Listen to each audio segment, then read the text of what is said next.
Hello મિત્રો, જય શ્રી કૃષ્ણ. આપ સૌનું સ્વાગત કરું છું મારા ચેનલની અંદર.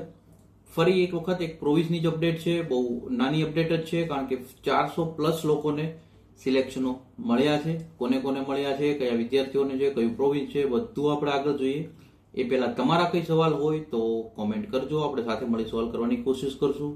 ચેનલ પર નવા છો તો સબસ્ક્રાઇબ ને નોટિફિકેશન ઓન કરી રાખજો. અને મેં કીધું એવી રીતના વિડીયો હાઈપ અને શેર મેક્સિમમ લોકોને કરજો. લાઈક લાસ્ટમાં ગમે તો કરજો, નકર ના કરતા. હવે જો મેઇનલી અપડેટ પર જઈએ તો એક નાની અપડેટ જ કહી શકાય આજની. જોવા જઈએ તો 400+ લોકોને ઇન્વિટેશન સિલેક્ટ થયા છે. 474 જેવા અલ્ટિમેટલી ઇન્વિટેશનો છે જે બ્રિટિશ કોલંબિયા ઇસ્યુ કર્યા છે પીએનપી અંડરમાં. બેઝ અને રિજનલ સ્ટ્રીમના જે ઇન્વેસ્ટર પ્રોગ્રામ્સ છે એની અંદર 121 જે બેઝ સ્ટ્રીમની અંડરમાં અને રિજનલ પ્રોગ્રામમાં 105 જે મિનિમમ સ્કોર હતા. અને ઇન્વિટેશનો જો જોઈએ તો 13 લોકો અને 5 થી ઓછા લોકો રિજનલ કેટેગરીઝની અંદર સિલેક્ટ કરવામાં આવ્યા છે. અને આની સાથે જ જો જોઈએ તો અધર પ્રોગ્રામ્સની અંદરમાં 195 અને 265 ઇન્વિટેશનો ઇસ્યુ કરવામાં આવ્યા છે.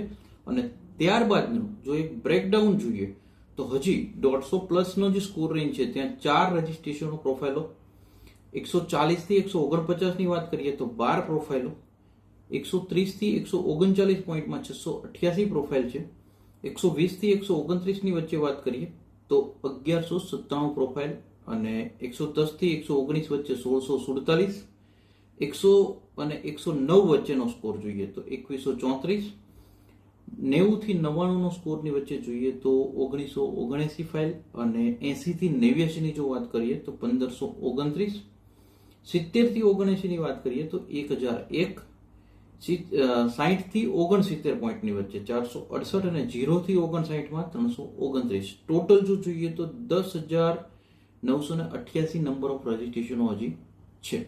સાથે જ એક બીજી નાની અપડેટ બી આપી દઉં કે જે આપણે થોડા ટાઈમ પહેલા બી મેં એક વિડીયોમાં વાત કરી. જે યંગ પ્રોફેશનલ સ્કીમ છે જે યુકે ઇન્ડિયાની, એ 17મી ફેબ્રુઆરી જે ઓપન થઈ હતી.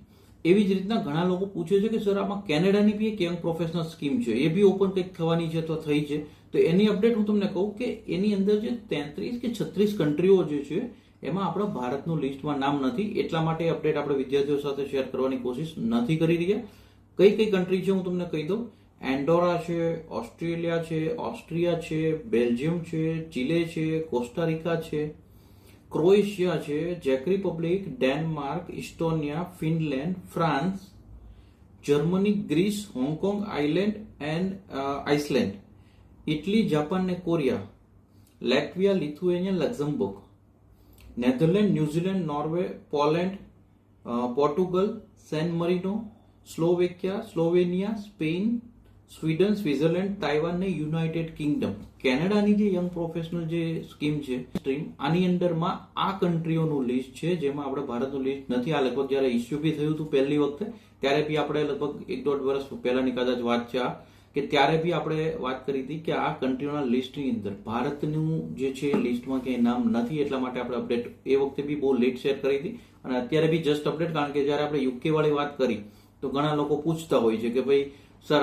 કેનેડામાં બી એક યંગ પ્રોફેશનલ સ્કીમ છે તો એમાં આપણા ભારતીય વિદ્યાર્થીઓ માટે અપડેટ કેમ નહીં. તો એનું કારણ એ છે કે એ લિસ્ટની અંદર આપણું ભારતનું નામ જ નથી. આ બધી જે કન્ટ્રીઓ કીધી એ લોકો માટેનું છે કે એ લોકોને એલિજિબલ ક્રાઇટેરિયાની અંદર બની શકે. એટલા માટે આપણે નથી શેર કરી. બાકી હજી કંઈ તમારા સવાલ વધ્યા હોય, હજી કંઈ કન્ફ્યુઝન હોય તો કોમેન્ટ કરજો, આપણે સાથે મળી સોલ્વ કરવાની કોશિશ કરતા રહીશું. અને બીજી વસ્તુ હું તમને કહું છું એ રીતના ડેઈલી ઘણી બધી રીલો અને બધું શેર કરતા હશો. મેક્સિમમ લોકો સુધી વિડીયો શેર કરવાનું રાખો, કારણ કે સ્પ્રેડ એજ્યુકેશન, સપોર્ટ એજ્યુકેશન. એવું નથી કહેતો કે અમારા જ વિડીયો, કોઈ બી એજ્યુકેશન રિગાર્ડિંગ વિડીયો હોય તો શેર બટન દબાવવું હું તો ખૂબ સારી વાત કહેવાય. ચોઈસ તમારી છે, અમે ખાલી એક રિક્વેસ્ટ કરી શકીએ છીએ. બાકી કંઈ બી હજી સવાલો વધ્યા હોય તો કોમેન્ટ કરતા રહેજો, અને મેક્સિમમ લોકોને એજ્યુકેશન રિગાર્ડિંગ સપોર્ટ કરતા રહેજો. Thank you so much. જય હિન્દ, જય ભારત.